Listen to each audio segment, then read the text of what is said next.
สวัสดีครับอีสานผู้อยู่พอกินสวัสดีพี่น้องป้องไปสิบูสุขคนครับผมมีภาพพี่น้องมาเล่นน้ำทะเลครับผมผมกำลังมาหอดครับหาดนั่งล่ำหาดนั่งร่องเนาะสัตหีบครับผมมือนี้กับบรรยากาศเย็นๆครับผมเวลาประมาณ8 โมงกว่าครับผมช่วงนี้8 โมงกว่าครับโอ้บรรยากาศสุดยอดแท้พี่น้องผมลมเย็นๆอากาศร้อนๆลงมาเล่นน้ำทะเลครับผมมาพร้อมทีมงานครับผมครับทีมงานพร้อม FC ครับผมสวัสดีครับครับผมสาวออดครับผมสวัสดีค่ะสาวหนุ่ยครับโอ้กำลังเห็นอย่างน้อยนี่เนาะนี่ขาดบ่ได้ครับผมถึงสีเฮาสิมาเที่ยวทะเลแต่ยังขาดบ่ได้คือตำสมบักหุ่งครับผมพ่อแม่เนี่ยครับพาไปวัดมันนับสาวหนุ่ยกำลังจวดครับผมตอนนี้เอากินข้าวเช้าวันก่อนเฮาจังค่อยสิลงไปเล่นน้ำทะเลแม่นบ่แม่นค่ะกองทัพมันต้องเดินด้วยท้องครับผมพี่น้องผมกินกะอยู่บ่ได้นี่แน่เจ้าของตำเองแซ่บเองก่อนจากพาแซ่บแซ่บแล้วตำเองแซ่บเองเนาะค่ะแซ่บแล้วกับข้าวห่อก็มีหลายอย่างอยู่เนาะมีหยังแน่นี่โอ้ยำเอาเปิดหิวแล้วล่ะบาดลืมหยังอันนั้นนี่ยังอ่ะไก่ทุรสไก่ย่างไก่ย่างโอ้ไก่ย่างกินกับสมตำเนาะพี่น้องเนาะอันนี้ยังลวกมึกลวกกุ้งเนาะนี่ขาดบ่ได้พี่น้องมาเที่ยวทะเลเขาก็ต้องสมตำคือเอาอันละตำบักหุ่ง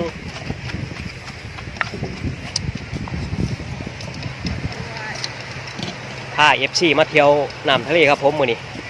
ใจลูกทะเลอย่างนี้นะคะกับบรรยากาศเย็นๆครับนี่เบาออบครับผมครับมาเด่นน้ำถือบรรยากาศแบบนี้รับเลยบ่นอนแล้วอยากนอนแล้วว่าสั่นเย็นเนี่ยมากินเขาน้ำกันครับพี่น้องก่อนเฮาสิลงเล่นน้ำไม่ให้มาใบเดียวมาเด้อบุ้งปลาหมึกย่างไอ้โอ้เป็นจะแสบแท่บาดมาพี่น้องผมเปิดเบิ้งล่ะป้าอุ้ยที่ให้น้องเข้ามากินน้ำกันมึงอ่ะโอ้ย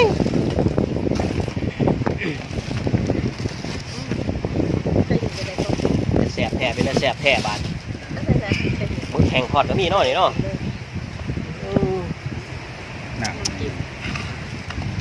ทั้งอะไรอ่ะเบาออบมาแซ่บคักซิมสมตั้มมึงอ่ะเบาออบเนี่ยตั้มเหรอมันแสบบ่เนี่ยตั้มอ่ะนี่มือเสียบหนุ่มอ่ะฮะนี่มือเสียบ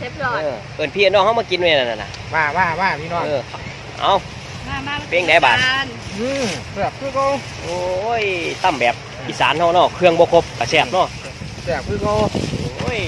เคี่ยวๆมีพี่น้องสมตั้มก็ได้บอกมาเอาเกลือเทศยำไปช่วยเอาเคี่ยวนี่ยำนี่เนาะไปใส่อ่ะกินบาทพี่น้องอ๊อบพี่น้องกินเขาเนี่ยอ๊อบเว้ยมาพี่น้องมากินเขาริมใต้หาดได้ไหมเนี่ยแซ่บหลายมึกก็ได้นี่กุ้งตัวใหญ่เนาะ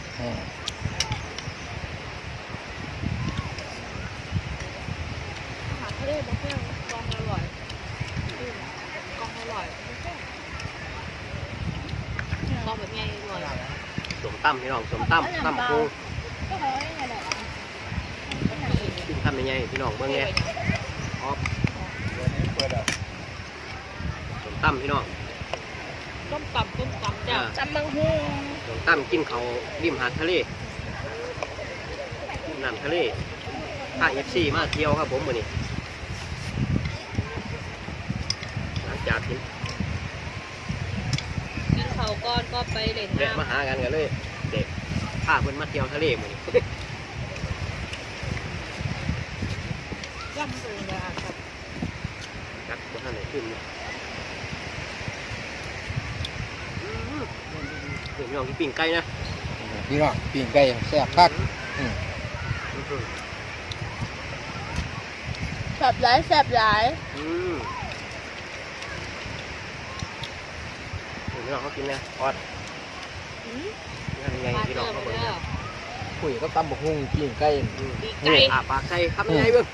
ฮ่า พี่ดู มามา เดี๋ยวเขาจะลงเล่นน้ำกันแบบม้วนๆพี่น้องเดี๋ยวจะพาพี่น้อง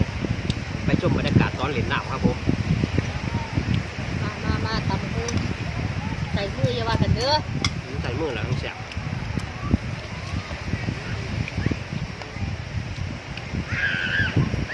ใส่มือกันล่ะย่ำกุ้ง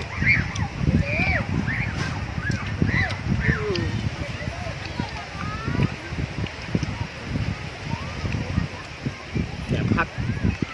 ขาดเมื่อไรคือตำบักหุ่งขาดเมื่อไรตำบักหุ่งพี่น้องเครื่องบกครบก็แซ่บ ตัวโป่งๆจับหยอก คือเราละ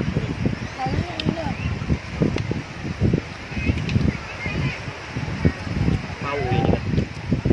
คนบ่อยกินเขาวเบาอีกก็ได้ ขาจวดขาจวดว่าครับตำ พี่น้องคนนี้ที่น่ะ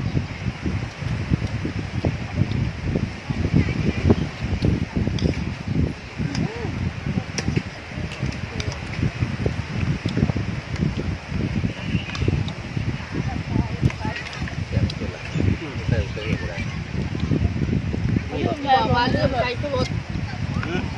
ลืมใส่ผงนวด มาใส่ แต่ ที่หลั เนี้ ง แซ่บผมว่าใส่น้ำกรดใส่คนคุย โอ้ย แม่ขั่วตำบักหุ่งลืมใส่ผงชูรสครับมาใส่น้ำกลนแสบคือเก่าไก่ย่างกินไก่ห้องกินกับตำบักหุ่งครับผม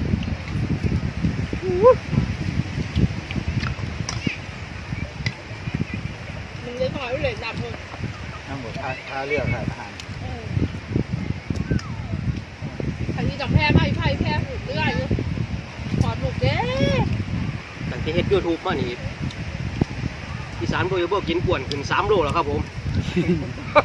มีแต่กินกับกินเนาะสมซื้ออีหลีครับสมซื้ออีสานพวกยูทูบกินอีหลี โอ้ยจักสิบางไงพี่น้องจักสิเฮ็ดแนวใดดีก็เฮ็ดแต่แนวกินน่ะ เขามาช่วงแบบว่า ยิ่งกินก็ยิ่งมีเรี่ยวมีแรงในการสู่ต่อไปในการเฮ็ดงานแหละครับผมพี่น้อง บอดี้อ่ะเกิดเป็นการเป็นหลาย คนเฮามันก็ต้องกินแหล้วเนาะครับเนาะผมอยู่ต้องกินพี่น้องผมเห็นกินเที่ยวนํเป็นเรื่องธรรมดาครับผม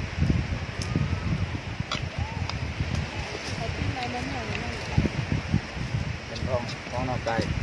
ปีใหม่บ่เมื่อเลยบ้าน ตายหาแต่ตาย แม่นเบาอีก